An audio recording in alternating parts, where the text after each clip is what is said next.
राजधानी रायपुर के शहीद स्मारक भवन में प्रांतीय आर्य महासम्मेलन हुआ। वहीं ज्ञान ज्योति पर्व मनाया गया। इस अवसर पर मुख्य अतिथि मुख्यमंत्री भूपेश बघेल ने कहा, हम अपनी संस्कृति को सहेजते हुए और परंपराओं का सम्मान करते हुए आगे बढ़ रहे हैं। इसमें शिक्षा ही एकमात्र माध्यम है जिससे व्यक्ति का विकास संभव है। सीएम भूपेश बघेल ने कहा, स्वामी दयानंद सरस्वती ने जिस आंदोलन की शुरुआत की थी, हमें आज उसका परिणाम देखने को मिल रहा है। स्वामी दयानंद जी ने महिलाओं को शिक्षित करने के लिए आवाज उठाई थी। इसी का परिणाम है कि छत्तीसगढ़ के कॉलेजों में पुरुषों से ज्यादा संख्या महिला विद्यार्थियों की है। इस अवसर पर सीएम भूपेश बघेल ने महर्षि स्वामी दयानंद सरस्वती जी की 200वीं जयंती और आर्य समाज के 150वें स्थापना दिवस पर स्वामी दयानंद सरस्वती जी और तुलाराम आर्य परंगनिया जी को नमन करते हुए ज्ञान ज्योति पर्व की बधाई दी। घर घर के ध्यान रखा था, समर परिवार मन के ध्यान रखा था, सब जन के ध्यान रखा था। पहला आप मुख्यमंत्री हो जो धान के इतना रेट बढ़ा दे हो। कोई भारत में कोई भी प्रदेश में आज की धान की कीमत नहीं दे थे। एक बार मैं मंच ले तुमल्ला बड़े बड़े धन्यवाद देता हूँ और निवेदन करत हूँ, हमल्ला आशीर्वाद के रूप में हमल्ला मार्गदर्शन प्रशस्त कर एक बार जोरदार करतन ध्वनि से हमारे मुख्यमंत्री जी का अभिनंदन करेंगे। आर्य समाज की स्थापना, उसके इतिहास और भारत के विकास में योगदान के बारे में बहुत ही विस्तार से, बहुत शानदार उन्होंने व्याख्यान दिया है। उसके कहने के बाद और कुछ बोलने का रह नहीं जाता।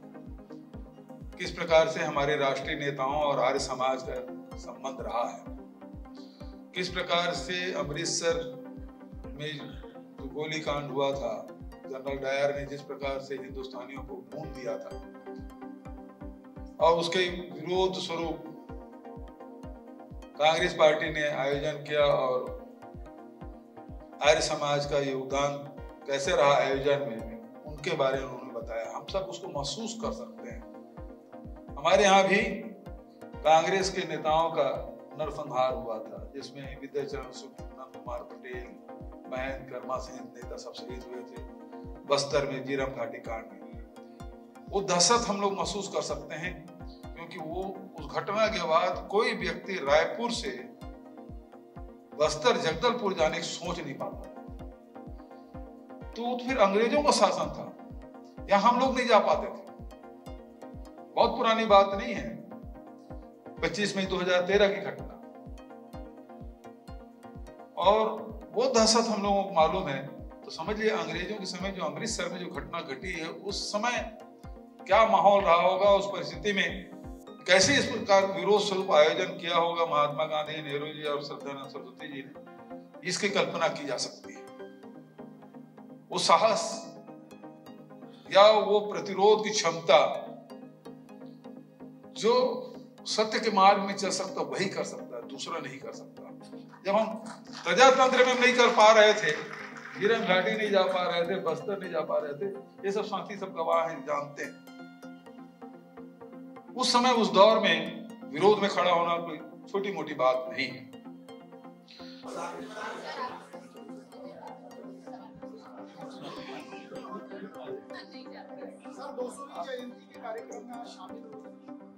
महर्षि दयानंद जी के 200वीं जयंती और आर्य समाज की स्थापना के 150 स्थापना दिवस और तुलाराम परगनिया जो छत्तीसगढ़ के थे, जिन्होंने 1400 एकड़ जमीन दान दी थी आर्य समाज को, उसका भी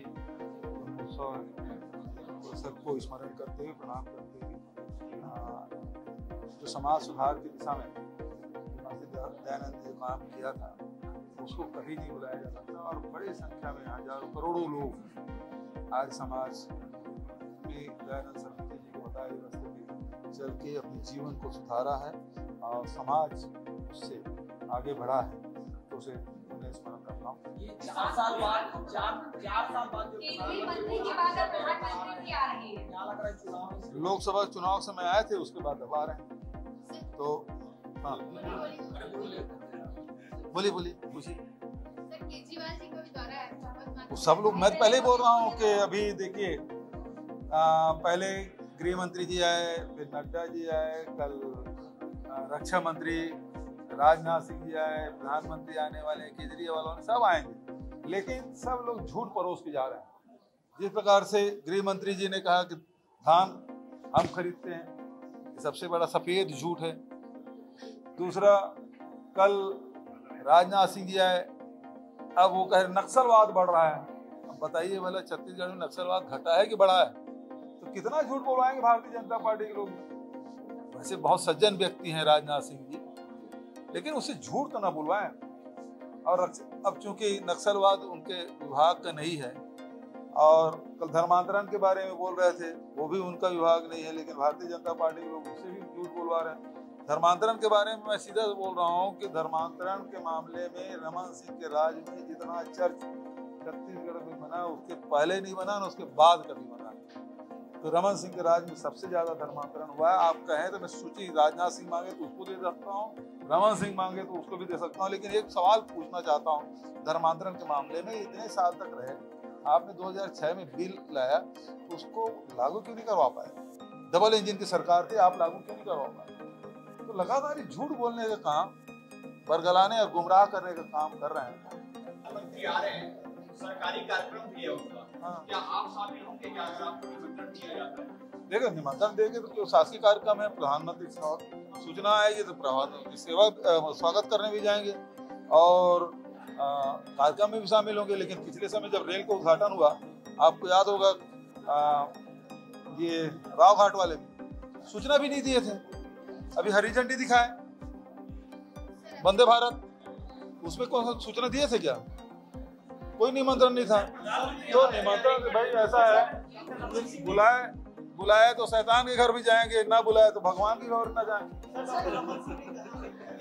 बीजेपी के बड़े नेता लगातार छत्तीसगढ़ का दौरा कर रहे हैं, क्या आपकी पार्टी से भी कोई राष्ट्रीय नेता छत्तीसगढ़ का दौरा करेंगे? क्योंकि सोनिया गांधी मध्य प्रदेश का, अरे शुरुआत ही प्रियंका जी से हुआ है, प्रियंका गांधी, तो फिर अभी राष्ट्रीय महाधिवेशन हमारे छत्तीसगढ़ में, पूरे देश के नेता यहाँ आए थे, वो हमारी शुरुआत है। हमने पहले शुरुआत कर दी जी, पूरे देश के सभी राष्ट्रीय नेता हमारे आए थे, कितनी बड़ी बात।